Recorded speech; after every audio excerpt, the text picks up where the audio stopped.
Muri iki kiganiro tugiye kuba tugaruka ku nkuru ebyiri. Iya mbere ni uburyo amafaranga yo kwitabira igitaramo cya Diamond Platnumz, Choice Diamond Platnumz Experience, amatike arahenze cyane ku buryo itike ya make ari 30,000. Inkuru ya kabiri ni uko umwe mu banyadwenya twakunze yatangiye kwigira mu rwenya, umunyamakuru wa Radio 10 akomeza kuba umunyamakuru kuri Narababwiye TV. Bamwita Ndahiro Tycoon, akaba yaje kuba atabwa muri yombi. Arashinzwe iki?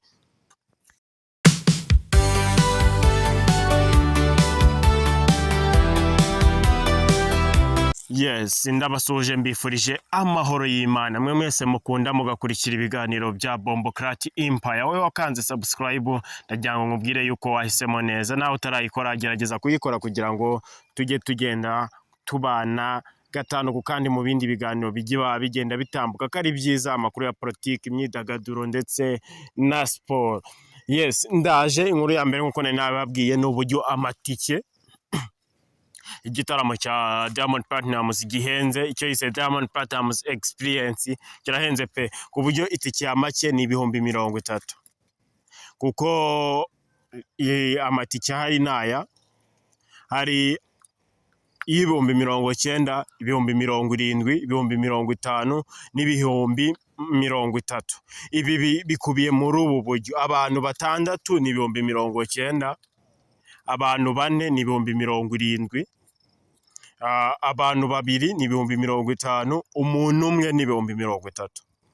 Ubwo urumva nimugenda muri timu y'abantu 6 muzishyura 90,000, nimugenda muri timu y'abantu 4 mwishyure 70,000, nimugenda muri timu ya 2 mwishyure 50,000, nimugenda muri timu y'umuntu umwe, nugenda uri wa peke nta mukunzi ushobora kugenda ufite girlfriend mukagenda muri 2, tike ni 50,000, indi ni 50,000. Uburyo igitaramo gihenze, icyo yise Diamond Platnumz Experience. Kuki noneho bamwe mu bakora ino myidagaduro cyangwa se mu bindi bihugu busanga kuko amafaranga barayagize nk'agatobero, kuko urareba ino tike irahenze cyane pe, ifite igiciro kiri hejuru cyane ugereranyije n'andi matike tuba dusanzwe tuzi, kuko mu Rwanda n'amatike y'ibihumbi 10 aba hari 5, 7, kuko ni handi bakubwira yuko igiciro cy'ibitaramo birahenze cyane kurusha ibindi.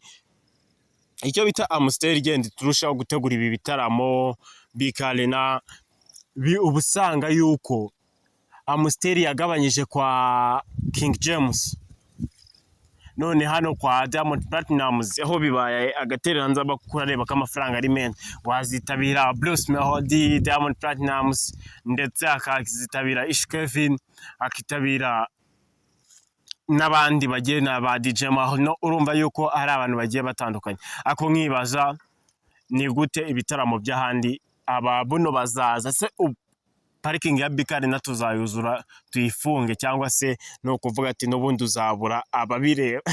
Reka nagira ngo updating kugira ngo mubone uko muza kuba mwagura itike muri Diamond Platnumz Experience. Areba yuko na logo ihari ni ya Bruce Melody na Diamond Platnumz, niyo barushijeho kugenda bakoresha. Indi nkuru tugiye kuba twagarukaho ni uburyo Tycoon Ndahiro wari watangiye kwitereka, avuga ati nzaba ndi muri Genesis Comedy, regular 5,000, VIP ari 10,000, VVIP ari 20,000, very personal bazaba bicaye mu 20,000. Icyo bita VVIP, uba wumva ari iki?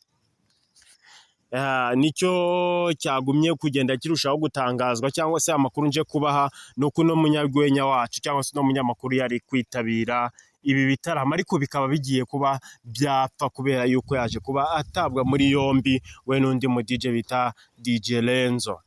Aba barakekwa, ubundi RIB ntabwo iratangaza icyo bashinjwa. Amakuru ndayakura kuri Today Update, itangazamakuru gikorera kuri za X na Twitter, nicyo cyatangaje no makuru. Baravuga ngo ababo barasabira yuko bigomba kuba ari ibihuha.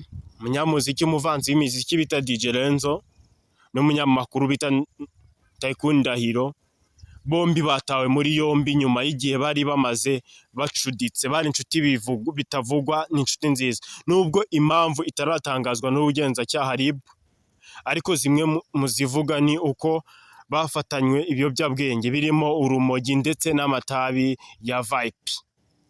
Ubwo urumva noneho bitangiye kujya ahandi byaba agatereranzamba kuba bamwe mu banyamakuru nk'uyu yari utangiye kuzamuka ari upcoming mwiza pe mu bintu bijyanye na host.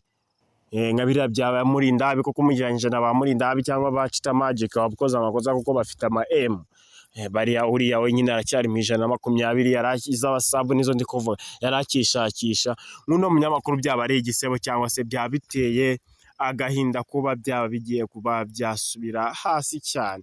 Noneho icyo narindi kuba updating aho cyo tuguye gusabira nuko twasaba Imana ngo bibe ari ibihuha, ko bibaye atari ibihuha byaba bibabaje, byaba binateye agahinda kuba upcoming mwiza nk'uriya wabayeho yazanye 1-on-1, azana the speech, azana n'izindi content zitandukanye, kumva yuko mu gihe yari yiteguye kwitabira Genesis Comedy bwa mbere nyamara abanza ari nayimuteye umwaku bamwe nuko ndi kumva bagenda babivuga, ariko amakuru yari ahari nuko bashobora kuba bafunzwe bazira ibiyobyabwenge bafatanywe biri mu dupfunyika cy'urumogi ndetse n'itabi zitwa ama Vipe. Reka mbashimire, njye nyita Bombocrat, wowe utarakanda subscribe ugerageza kwikanda, reka tubane mu bindi biganiro bitaha. Ciao ciao.